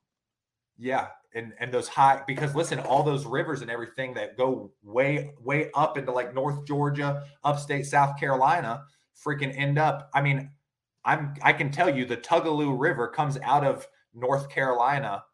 I guess it's that would be the Chattooga River. You have Tallulah and the Chattooga. There's brown trout in the Chattooga that end up in a couple of the reservoirs that spit down into the Tugaloo River in the top of Hartwell. That's cool stuff. Yeah, so that like it's a predominant, and you think about like if I'm a big bass, dude, think about how good a trout would taste. Like it's slimy, filled with protein, oils, and fats. Like, dude, that is like filet mignon swimming. Well, that's California. Yeah. I mean, that's the big bass boom out in California with the Florida strains that they carted. So there's a fella in Alabama who's actually feeding bass, trying to figure out what forage grows them to like has a bass put on pounds the fastest. Mm-hmm. So he did like a bass has to eat 14 pounds of threadfin to put on 1 pound. It has to eat 13 pounds of gizzard shad. Well, with trout, a bass had to eat like 9 pounds of trout to put on 1 pound. The only other thing that a bass would put on weight faster with was a prawn, believe it or not. Yeah, those giant freshwater prawns. Yeah, they're like giant. They're like with the long tentacles that stick out. Yeah, which are all over Texas. Yeah. Yeah, and all of the trophy bass stuff that I've ever seen, they always put a gunny sack of prawns in there, and they're like, oh, yeah, there we go. Yeah, exactly. So anyways, the trout is unique to grow big bass. I think big bass literally target to eat trout when they get to a certain size. So we got distracted. I still want to finish this thought on. We kind of went over the negotiator style, depth style baits, but as far as the gizzard shad imitators, the 2 pioneers on that, would that be the high powered here in the HPH and the Hinkle? Are those kind of in my mind stick out? No. Well, so the answer, just as a glide bait, just as a herring or shad, gizzard shad, that kind of gizzard shad, that big profile gizzard shad profile. I would say the bull shad was like, because but not a glide. But it's jointed. It still counts because they had the big 9-inch one that Buka. Yeah, I remember when that came out. It was chaos. Yeah, it was KGB 15 years ago. I'm gonna tell you this. I'm fishing a college deal on Clark's Hill, fishing riprap, and I'm catching like fish. This guy pulls up behind me and goes, "Hey, you mind if I fish behind you?" I'm like, "Dude, we're whacking them. Like there ain't nothing left, you know." And he's like, "All right." He throws a big splash, and I'm like, I'm a swim bait guide at this point in college. I'm like, geez, he's throwing a big swim bait. He locks up and goes, "Get the net. It's another 7." And I'm like, what the? He gets the net. They net it, and he's like, "Yeah, baby, that's 3 for 20." And I'm like, what did he just say? Was it Mike? Was it Mike? It was a college dude, and he freaking weighed he was on it. 4 pounds on Clark's Hill Reservoir. On a 9-incher or an 8-incher? I don't know. Big know. It was, dude. Those things are big when you get up to this. Like anything, like you get the 7, 8, and 9-inch. Yeah, those are big swim baits. So yeah, I'll give that the bull shad. But then you have the HPH, the Hinkle. How long has Phony Frog been around? Because that's a real good one. Yeah, I'm not entirely sure. I mean, I've kind of recently wanted to get into the phony stuff, but I would say like 4 years or so is probably that time frame. Okay. Maybe so earlier than that. I got one a couple years ago, and then I actually traded it to Kevin Ledoux for room and board for a week at the Open. Oh my gosh. So he's got it now. He was like, "You could throw that this week?" And I was like, "No." He's like, "Can I throw it?" And I was like, "Yeah, have at it." And afterwards, I was like, it was like $350, $400 for the week. Yeah. And he was like, just keep the swim bait, man, and we'll call it good. And I was like, okay. Yeah. And now you're like, let me get another one. I can't get one. Yeah. But then you have I don't know what they're called. Matt Herron's kid is making a badass one too now. out there in Alabama that's selling out. You've got the Bigs. I think that's even out of Oklahoma. And then obviously the KGB. In the swim bait world, have you ever seen anything like what KGB has created over the past 2 years as far as generating? I mean, dude, those things are literally sold out in 30 seconds. I mean, I'll tell you this: we dropped 100 of these on our website the other day, and they sold out in 3 minutes. Like I think, and here's the deal: I understand it, dude. It's a supply and demand game, and these retailers, they will purposefully limit the supply, or maybe they don't purposefully limit the supply. They're just production model is harder, or whatever, because it's a garage craft. Or maybe it is production. Like DRT is a small, I mean, I have a small basement I'm in right now, but DRT is a small manufacturing plant. There's like 6 employees. Like some of these baits companies just can't keep up with the demand, or they purposely limit the demand or limit the supply, and then it increases that demand. So there's a little, I mean, KGB is not the only one to do it. Dude, I'll tell you what bait's really unique is that new clutch darter. The clutch bait darter has a herring profile. That's a Kimmel bait. That's a Kimmel bait. Yep, Kimmel. I asked him, I contacted him and asked him about that prior to the Open last year on Lake Hartwell. Wow. And then, of course, he's like, oh, yeah, they're going to be dropping over stuff. And then, like an idiot, I didn't get it. And then, 6-7 months later, it blew up. Yeah. Yep. So that's a really unique bait. I'm actually going to be doing a video here in a little bit talking about the top 5 herring glide baits today on the market. And I've contacted those companies. And honestly, I'm just being 100% honest. I don't want to mention those because I'm a capitalist, son. I don't want to create a lot of value for them without them also providing me with baits to retail. So I hear you. All right. What else you got? If people want to follow you, watch the Dreamcatcher stuff, all that. Yeah. Dreamcatchers Fishing YouTube. Yeah. Dreamcatchers Fishing YouTube channel, Dreamcatchers Fishing Instagram, Dreamcatchers Fishing on Facebook. And then at Get Fish Tips is our Instagram handle for fish tips. We're, like I said, I mean, I've kind of stepped down from Dreamcatchers. I'm kind of a passive owner. I've got 3 guys that are full-time salaried. I've got a general manager. We rig boats, everything. That's kind of its own thing. I'll go over to the shop, for 35, 40 minutes a day, check on things, make sure everything's good, nothing's urgent. But, my time, a lot of my time is just telling guides, hey, there are people. I mean, if you scroll Facebook, any of the lake pages, there's 20 posts a day going up on Toledo Bend Fishing Report, Lake Hartwell Fishing Report, all these people. Hey, I'm coming into town. What's the deal? What's been working? So Fish Tips is going to be a great platform for a lot of guys to make some serious revenue. So a lot of good talk over cold ones at tournaments too. Yeah, of course. A lot of people talking about that website, dude. I guess that's what you want. That's I mean, it's one of those deals. I think like if you put yourself in my position, like I read through all the comments on, and all these. You see, guys. Wheeler was on there. Wheeler weighed in. Jacob Wheeler was in the comments. Oh, really? That's what did he say? That's interesting. He's intrigued with it, but he said slippery slope was his. Yeah, I mean, dude, listen. I'm not Jacob Wheeler, obviously, but no one is. Yeah, that is also true. But I mean, like. As a guide, dude, when he won on Chickamauga, like I've only been on Chickamauga like 7 times. I know right where he was. Like there's no secrets, but it's like the most recent information. That's where stuff becomes valuable. And guys that are on the water all the time. That, dude, can I ask you a personal question? Is this a Keep It Real show? How much money have you made on the Opens? Oh, dude, I lose about anywhere between $10,000 and $20,000 a year in the Opens. And contrary to popular belief, I was 18th overall last year. The year before that, I was 6th overall. The year before that, I was 5th in a division going. I mean, like I'm cashing checks and still losing 5 figures. Okay. So here's the deal. This is what's so unique. If you sold $100 for 52 weeks, dude, do the math. That's $5,200. If you sold 2 tips for $100, whatever it is. I'm just saying, like, it could pay entry fee. Like this 100%. I get it. Yeah, man, this is a serious way. And so I'd even like to say one other thing. And once again, I'm a businessman. Like I own 3 businesses. A lot of guys don't. There's a lot of financially illiterate people in the world, but a lot of them in fishing that are like, I'm going to do this tournament thing.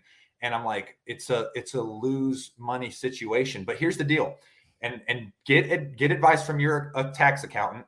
But guys could create an LLC for their personal fishing stuff.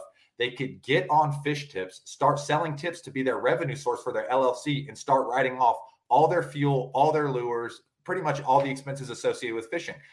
But you have to have revenue in case the IRS says, hey, this is just a screwy business to write stuff off. You have to have revenue coming in. This is a great opportunity for guys to create small fishing businesses for themselves and help them with taxes, paying for stuff, and so forth. So, I mean, dude, like, I've been sitting on this for 2 years with my buddy Adam. You know, like, we've thought about everything. Like, it's out now. It's out, you know? And like I said, there's a lot of guys. I mean, Ben had sold his tip. I mean, I don't feel, I guess, obligated. Like, that's personal finance stuff, but he's made a pretty substantial amount of money selling fishing tips. Justin Kimmel has sold, you know, like this is a legitimate way for guys to make money. And all these guys that are like, I would never buy a tip. And I'm like, I hear you. But if you've ever had anybody slide into your inbox and say, hey man, how you catching them? This is now a monetizable conversation and transaction that can occur. So, and like I said, it happens to me multiple times a day. So. Well, dude, thank you for reaching out. That's what I said. I had Ben on. We talked a little bit about it, and you said, hey, when are we going to talk about this? And I was like, we're going to come on Tuesday, man. It's right up the alley. So I greatly appreciate the time. Heck, we're an hour and a half in. That's crazy. I still got to take one more break, but I will let you get back to the business at hand. Austin NEARY, Fish Tips, Dreamcatcher, fishing tackle and guide service. Thanks, dude. Dude, Matt, thanks. Appreciate you, bro. We'll stay in touch, okay? All right, later. All right, see you, man. All right, we need to take our final break of the show. When we come back, like I said, I kind of teased a little bit about tomorrow's show. We'll unpack today's show. A lot of information to go over. Like I said, polarizing. A lot of comments of, hey, yeah, this is cool. A lot of tournament guys going, I still don't get it. It's an interesting thing. 6 one way, half dozen the other, but definitely understand it a lot more thanks to Austin. So BTL on a Tuesday. We'll be back right after this. Having confidence in your tackle while on the water is one of the main things to success, in my opinion. In the last couple of years with Denali, I've had just that. From anything from spinning rods, casting rods, tungsten products, even now to casting and spinning reels, I have the confidence to go out there and get the job done and know that all my equipment is going to handle it and do it just the way I want it. The thing about Denali is you've got great quality products at a great price point, so make sure you check them out. I'm the kind of guy that never leaves the house without a pocket knife, and Gamakatsu's come out with the EDC series of knives. EDC stands for everyday carry, so whether you're on the water or off, you can always have it with you. The best thing about it to me is that assisted open feature. With this D2 blade, you've got it right here at your fingertips, so if you can't find your scissors, you need to cut a knot, you need to cut your braid, you've always got it. Make sure you check it out. Never leave home without your Gamakatsu EDC knife. Born in Japan, using technology, innovation, and precision, Sunline produces the widest selection of fishing lines at the most technologically advanced line factory in the world. Manufactured at the strictest tolerances to produce victories at the highest levels of tournament bass fishing. From household names like Christie, Swindle, and Cruz, to young guns like Cook, Logan, New, and Welcher, they all trust Sunline to take them to the top of the leaderboard. Choose the line that will give you the strength to guarantee your confidence. Sunline. Have you considered purchasing new electronics for your rig? The type of mounts you choose to protect your investment should be part of the decision-making process. No matter if you prefer 1, 2, or 3 graphs up front, Beatdown Outdoors has a solution for you. Adjustable, versatile, rigid, and made in the USA. What's your ultimate electronics setup? Check out the full selection of Beatdown Outdoors products by visiting beatdownoutdoors.com. Elite Series Pro Daryl Gleason here. My Pro Guide batteries keep me going on those long tournament days and long practice days. Always plenty of juice, never fail. The best part about Pro Guide batteries, it's the people behind the company. They have over 40 years experience in the battery business, keeping all of us fishermen out on the water longer, catching more fish. Check them out at ProGuideBatteries.com. What's up, Bass Talk Live fans? Brandon Polnick here. And ever since I won a couple Bassmaster Elite Series events on X-Zone Lures, I've been getting a bunch of questions of what makes them so special and different. And really, the truth is, it's in the details. The little details, things like no cheap fillers in their plastic. That gives you more lifelike action, more realistic and vibrant colors. But don't just take my word for it. Go to www.xzonelures.com and check them out for yourself. All right, welcome back. Wrapping things up here, BTL on a Tuesday. Did mention Sid Reeves from Spro Gamakatsu will be on tomorrow. Talk a little bit about the process of getting the Chad Shad or the new Spro Chad Shad glide bait out on the market from the KGB garage to a Spro packaged. I mean, there's been a lot of twists and turns, and I've always said that is probably the hardest market to keep happy are the big bait, the glide bait aficionados. You're dealing with a million different things that each one of these guys, I mean, I don't know anybody who's into the glide baits who aren't like really into them. Like the guys know what they want, and I know it's been challenging, but everyone seems to be happy with the way that they were able to take that KGB and get it. And then Thursday, Frank is actually a recorded show. He's out in California. He's watching his daughter graduate. He's probably partaking in some $15 beers out there in California, but a really good show with Frank that we recorded. So Frank will be on Thursday, and then next Tuesday, 7 p.m., like I said, giving away the Denali Novus Pro Reel. Those things just came out, as well as 6 packs of the X-Zone Stealth Invaders of the Brandon Polnick design. So, all right. Long show today. Thanks for everyone sticking with us. An hour and 43 minutes. But same time tomorrow, we will be back. Big shout out to Austin NEARY for talking about fish tips, and then the big baits part. We got a little bit of the educational stuff in there in the second half of the show. So, all right, we'll talk to everybody tomorrow. This has been another edition of BTL. See ya.